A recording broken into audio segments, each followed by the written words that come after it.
you wanted the best, you've got the best podcast. The hottest podcast in the world.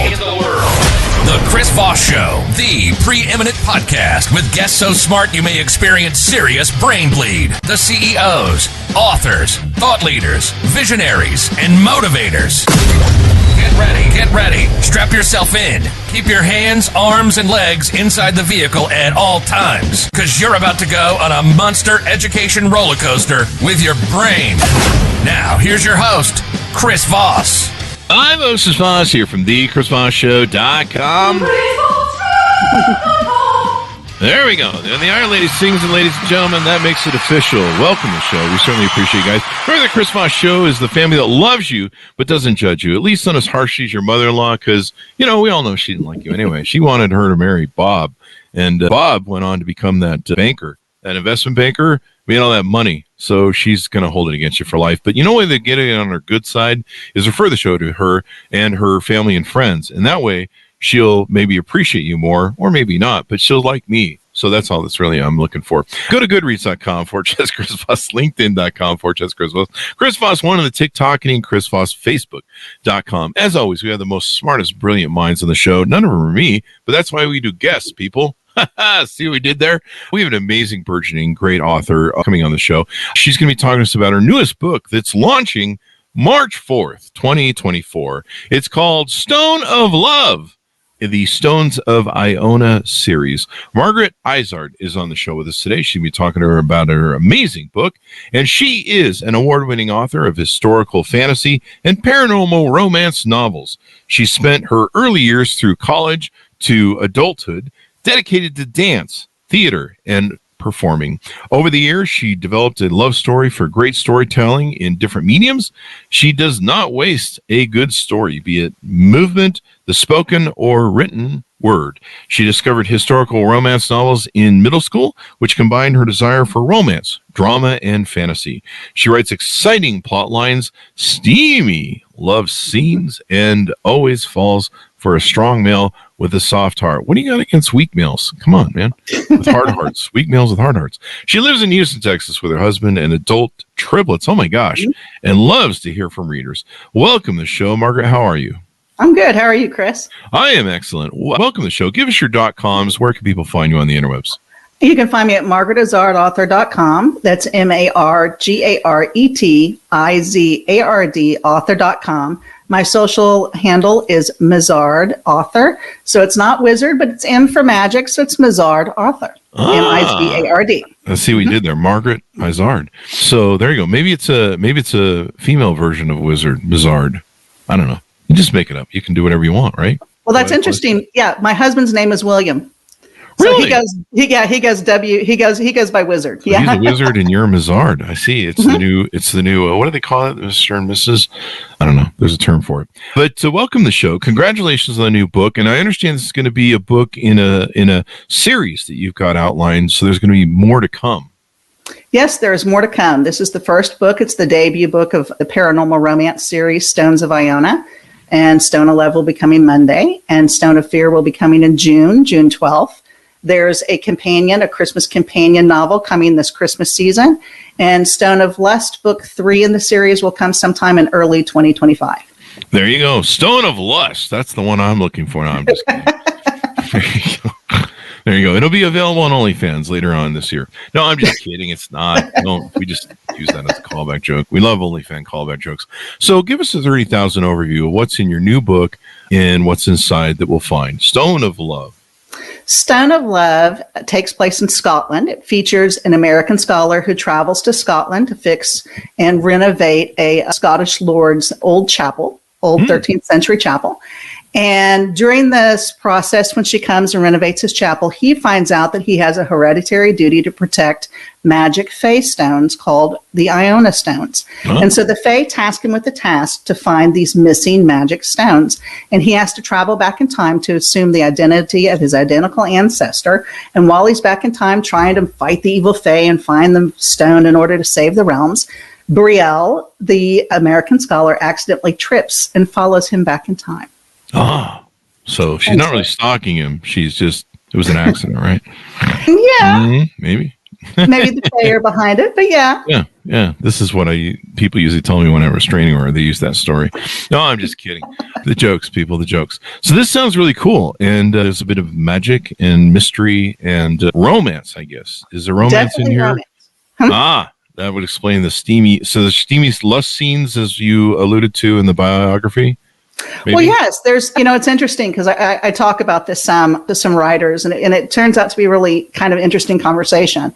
I spent some time, you as writers, you go through the process of trying to learn writing, and, you try and make your book better. And so I spent some time mentoring under an erotica romance writer, a New York Times bestselling writer. And so I mentored with her some in order to kind of try and make my steamy scenes a little bit better and a little bit more, fuller and just more exciting.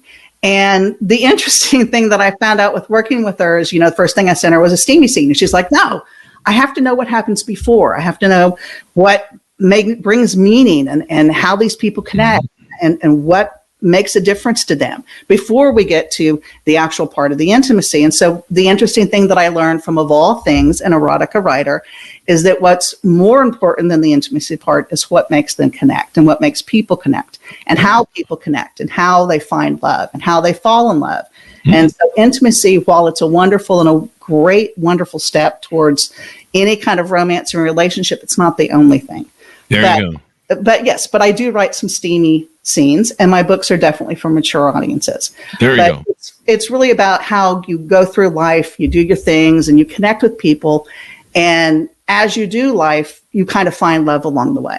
There you go. Yeah, you can't go right to the 50 Shades of Grey, Whips of Chains, or Sex on the Beach. You gotta lead up, people. You gotta have some foreplay or something, in the mind. Yeah, I was kind of a little disappointed when I saw the book's title was Stone in Love, and I thought it was a book about a guy in love with his bong, but his marijuana bong. But this sounds like a much more interesting story.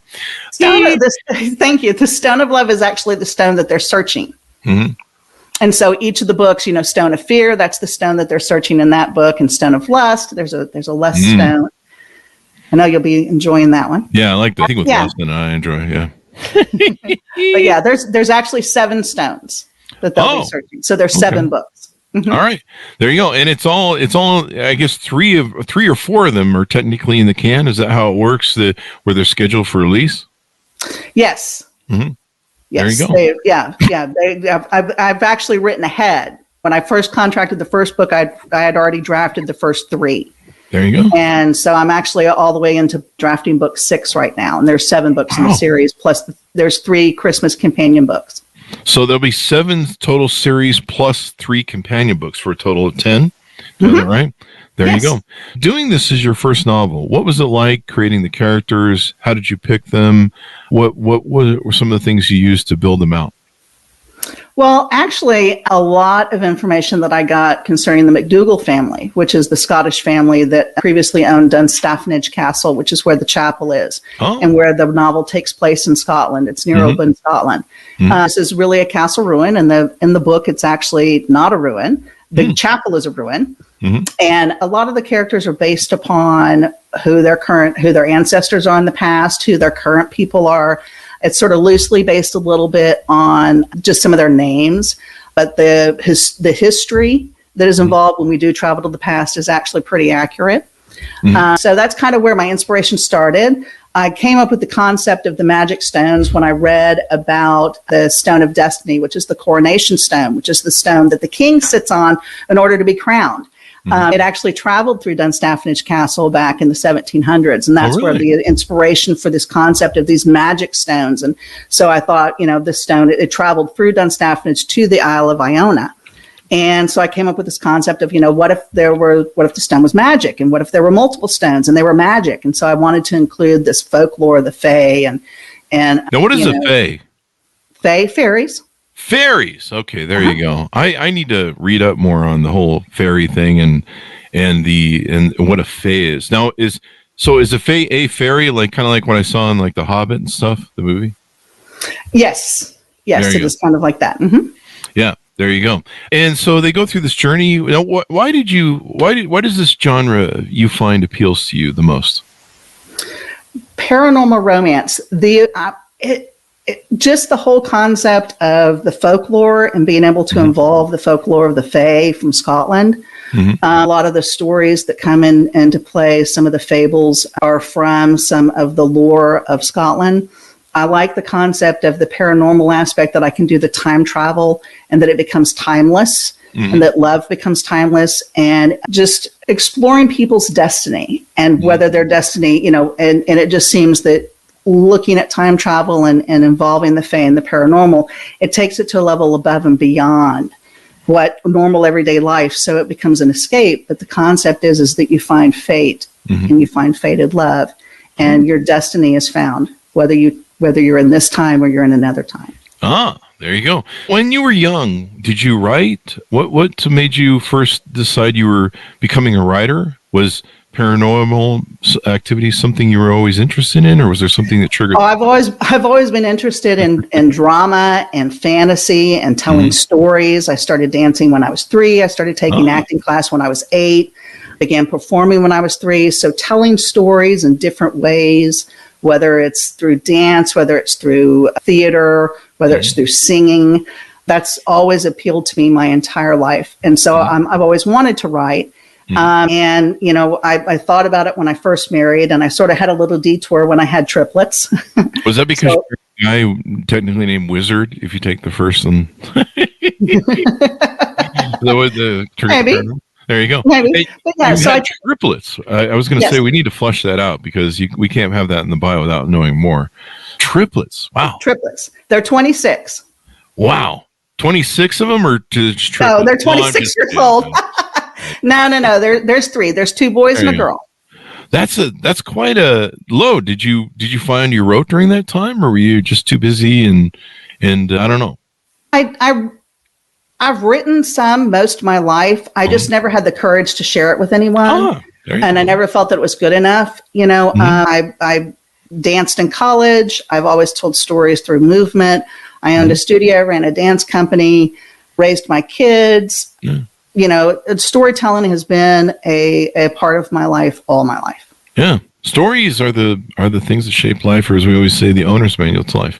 It's great entertainment. I was so stupid. I didn't understand the importance of stories, even though I was a story collector for all my life.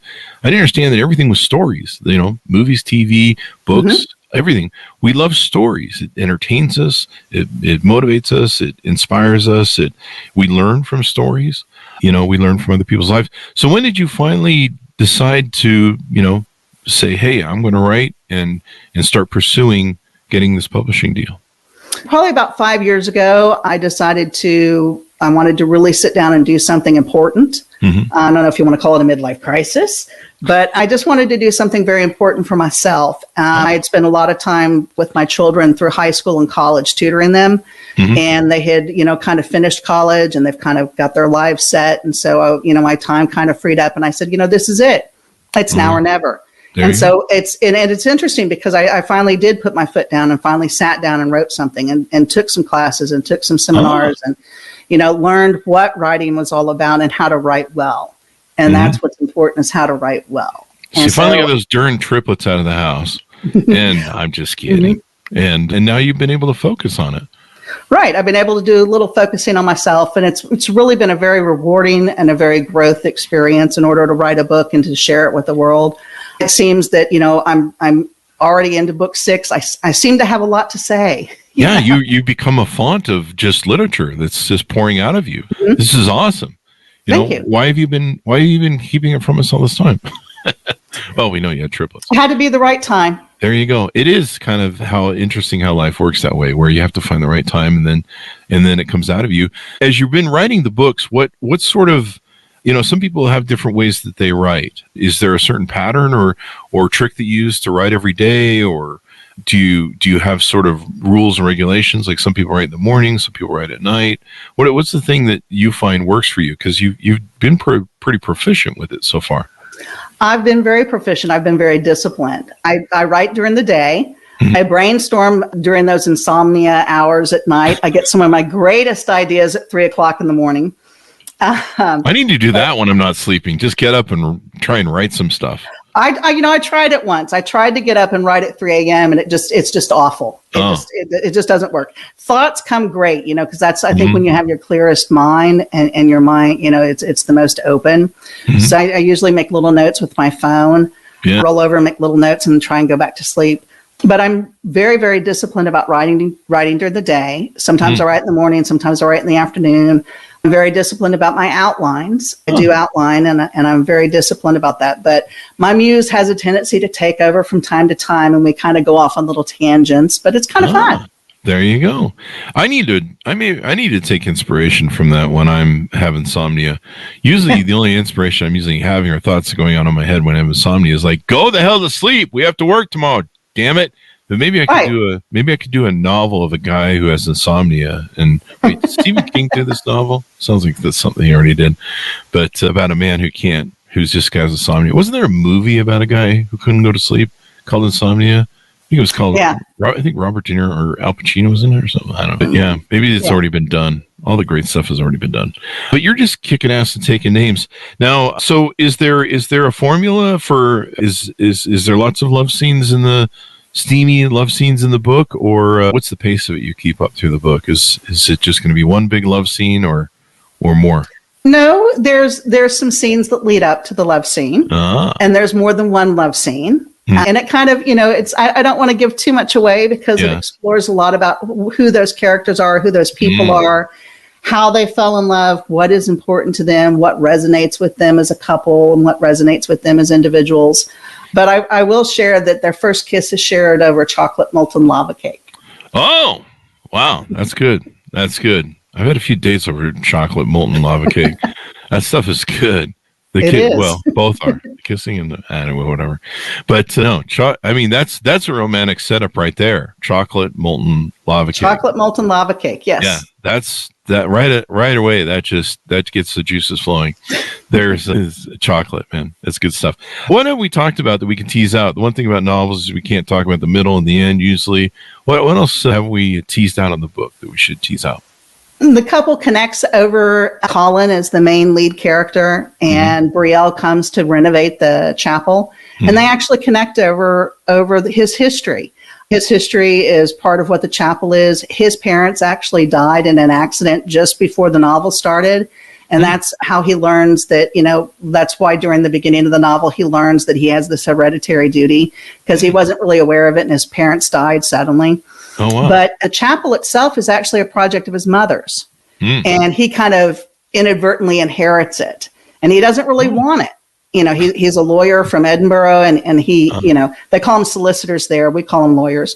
Yeah. But he's a lawyer from Edinburgh, and he doesn't really want it. He's been called to the castle in order to deal with her, and he doesn't really want to deal with her. But then when he first meets her, and discovers that she has this rich knowledge of history of his family and how the MacDougalls are part of the Lord of Lorne, which were the original Vikings along the Western Isles in Scotland. And she has all this vast knowledge of what his family is and how important the chapel is to his family and how important is the castle and the history of his family. And initially when he first has to meet her, he's thinking, what does this American know? Why would my mother, because his mother picked her, why would, but then when he meets her, he becomes very enchanted with the fact that she's very knowledgeable and finds the history of his family something very fascinating. Wow. And they actually connect over a dram of whiskey. That's usually where I pick up all my dates, a dram of whiskey. There you go. In the bar. So this castle, have you been to this castle? Yes, I have. Go there and do research? Let me ask you this. Had you been there before and this went as inspiration of the story, or did you do it and going there for research? My husband and I went this last June. We did a like week and a half, 2 weeks tour of Scotland, and we spent an entire day in Oban, Scotland. And Oban is one of the main little cities along the Western Isles of Scotland, and Dunstafnage Castle and Donnelly Castle, which is both castles actually sit on the coast right near Oban, Scotland. And both of these were previously owned by the MacDougall family and are part of their rich history. Wow. And they both actually appear in within the entire series. Dunstafnage appears in the first book, and then we learn about Donnelly in the third book. Wow. Maybe this will get famous. Go ahead. it'll get even more famous with your books and become a stopping point. Everyone will start going by there. Well, they're actually ruins, but they're very nice to visit, and they're very nice. They're nicely kept. The interesting thing is that Donnelly Castle, the MacDougall family, actually got back recently, like within the last 10 years or so. So they actually own Donnelly still. Wow. So they're not going to sell it to you probably anytime It's a ruin. No. I mean, you could renovate it, and then, it could be like a tourist thing for fans of your books. See? This is for billions, but sure. This is the mind thing. Is it billion? Is it worth billions? Wow. Okay. It would take billions to renovate it. It's actually rock.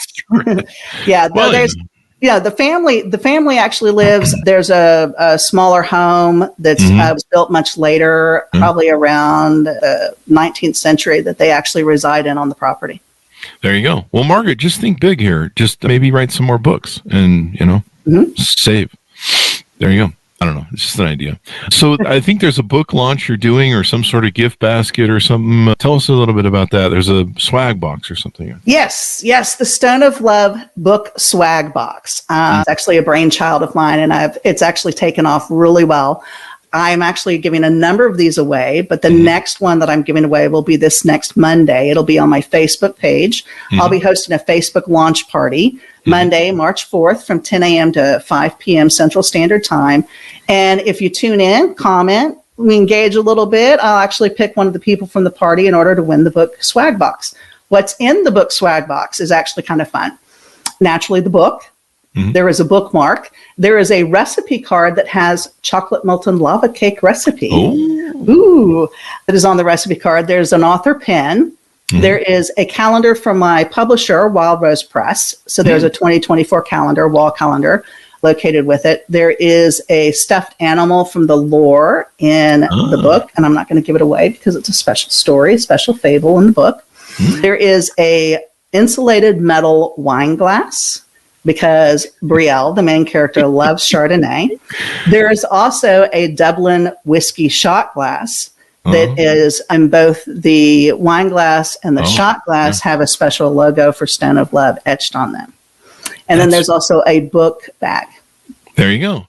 That's funny. I'm looking at the picture. I won't tell what the creature is, but I've seen insulated mugs for like water and coffee. I just chose one for wine. It is a footed glass for wine. Isn't that hysterical? There you go. Because, sometimes you need that on the drive to work. Don't do that, people. It's a joke. This is when you're traveling between parties, but don't drink and drive. There you go. I didn't even know there was one for wine. There you go. So this sounds like fun. Where can people find your Facebook page? What name is it under, or link? Is there a link? I gave you a link, but there is also, you can find it. It's Izard Author, Mizard Author, is where you can find me on my Facebook page. There you go. Izard Author. Look for that. Margaret Izard Author is the one that I have. I think this is your personal one, or is this your, I think this is the fan page. It's a fan page. Yeah. So there you go. Search for that, folks, and you should be able to find it and get involved in that. So Margaret, it's been fun to have you on the show. We talked about the steamy scenes. So I'll look forward to Book of Lust, Stone of Lust, I think it is. Yes. Stone of Lust. Whatever the lust part is, just let me know. And people can pre-order it now so they can get it wherever fine books are sold. Thank you very much for coming on the show. Give us any .coms we haven't covered here as we go out.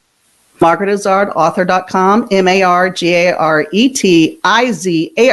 author.com is where you can find me and my books. There you go. Stone of Love, the Stones of Iona series comes out March 4th, 2024. You're going to want to hurry up, order it, pre-read it, or pre-order it, pre-read, and read it. Just read it. Okay, come on. And then book 2 is going to come out June 12th, so you need to read it fast, eh? And then Stone of Lust, book 3 coming out in 2025, and watch for Thistle in the Mistletoe holidays from 2024. So there you go. A burgeoning, prolific author sits before us, ladies and gentlemen. Be sure to check out her works. Thanks for coming on the show, Margaret. Thanks for our audience for tuning in. Go to goodreads.com/Chris Voss, LinkedIn.com/Chris Voss, YouTube.com/Chris Voss, and Chris Voss, one of the TikTokity. Thanks for tuning in. Be good to each other. Stay safe. We'll see you guys next time. And that should have us out.